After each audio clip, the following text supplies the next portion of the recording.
আজকে দেখুন এই শিক্ষা আমরা মাদ্রাসা থেকে পাই, এই কালচার আমাদের মাদ্রাসা থেকে দেওয়া হয়। পড়েছিলাম কি ইন্নাদ-দীনা ইনদাল্লাহিল ইসলাম, ইসলাম হলো সর্বশ্রেষ্ঠ ধর্ম, শান্তির ধর্ম। আব্বার আমার, কিন্তু বাবাজি এই ইসলামের পিছনে আজকে লেগে পড়েছে।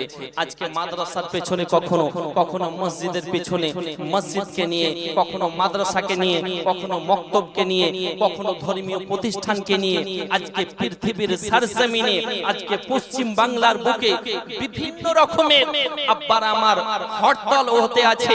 কুরুচিকর বক্তব্য, কুরুচিকর মন্তব্য বিভিন্ন মানুষে করতে আছে।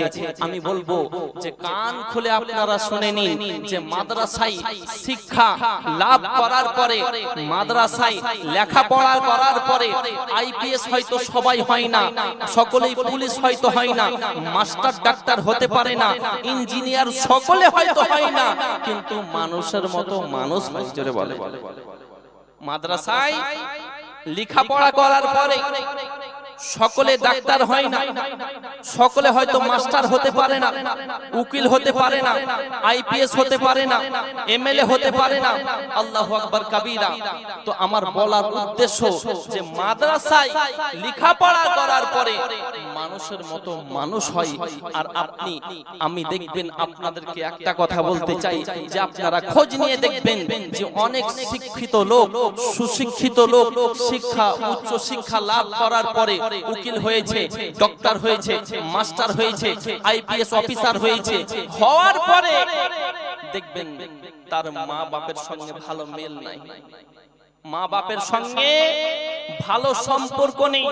কিন্তু আপনি বলতে পারবেন যে কোন আলিম, কোন মাওলানা, কোন হাফেজ, কোন মুফতি আপনি বলতে পারবেন যে নিজের মা বাপকে দেখে না? বলতে পারবেন না। কারণ মাদ্রাসায় সেই শিক্ষাটাই দেওয়া হয় যে মা বাপের সঙ্গে কেমন ব্যবহার করতে হবে, মোহাব্বত করতে হবে, পাড়া প্রতিবেশীর সঙ্গে কেমন আদব সহকারে পেশ আসতে হবে, মোহাব্বত রাখতে হবে। আল্লাহু আকবার কাবীরা। মাদ্রাসার শিক্ষা লাভ করার পরে, আলিম হওয়ার পরে আপনি কোনো আলিমকে দেখতে পাবেন না যে মদ পান করছে, প্রকাশ্যে লটারি, বুঝতে পারলেন, টিকিট কাটছে, বা কোনো আলিমকে আপনি দেখতে পাবেন না যে সুদের ব্যবসা করছে, ঘুষের ব্যবসা করছে। কিন্তু অনেক উকিল রয়েছে, অনেক মাস্টার রয়েছে, অনেক ডক্টর রয়েছে যারা ঘুষের ব্যবসা করে, সুদের ব্যবসা করে, দাঁড়িয়ে প্রস্রাব করে। তারপরে বাবাজি অনেক মাস্টার রয়েছে যারা মদ পর্যন্ত পান করে, পিতামাতাকে বৃদ্ধাশ্রমেও পাঠিয়ে দেয়। হয় কি হয় না? কথা শুনতে খারাপ লাগলেও কিন্তু সত্য। কিন্তু কোন আলিম তার পিতা মাতাকে বৃদ্ধাশ্রমে তো দূরে থাক, আব্বার আমার মা বাপের সঙ্গে কখনো খারাপ ভাবে পেশে আসে না। কারণ সেই শিক্ষা আমাদের মাদ্রাসায় দেওয়া হয় না।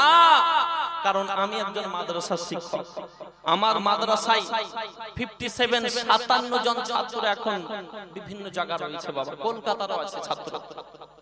আমি বলবো যে মাদ্রাসা, আমি বলবো যে এই মাদ্রাসা এমনই একটি জায়গা যে মাদ্রাসার মধ্যে সমস্ত রকমের শিক্ষা, সমস্ত রকমের কালচার, সমস্ত রকমের এডুকেশন দেওয়া হয়। তার জন্য আমি বলবো যে মাদেরকে বলবো যে মা, পর্দা করা হলো ফরজ, আপনাদেরকে পর্দা কিন্তু করতে হবে। ইমামে হুসাইনে পাক কারবালার প্রান্তরে যাবেন, কিন্তু পর্দার জন্য বলছেন যে বেটি, বোন, বিবি এবং আরো রয়েছে, আমার পক্ষ হয়ে তোমাদের কাছে আমার অনুরোধ যে পর্দা যেন তোমাদের কোন রকমের কমতি না খেয়ে, পর্দা যেন কমতি পর্দার দিক থেকে না হয়, পর্দা যেন ঠিকঠাক হয়ে থাকে। আমি ইমামে হুসাইন আমাকে শহীদ করার পরেও আমার উপরে আরো অত্যাচার জুলুম তারা করতে পারে, আমার শরীরে দেহ মুবারকার উপরে তারা ঘোড়া দৌড় করতে পারে, কিন্তু তোমরা বেপরোয়া হয়ে যাবে না, তোমরা পাগল হয়ে যাবে না, তোমরা পর্দা যেন তোমাদের ঠিক মতো থাকে। কারণ পর্দাটাকেও যেন বাঁচাতে পারি এবং দ্বীনে ইসলামটাকেও যেন বাঁচাতে পারি। জোরে বলেন সুবহানাল্লাহ।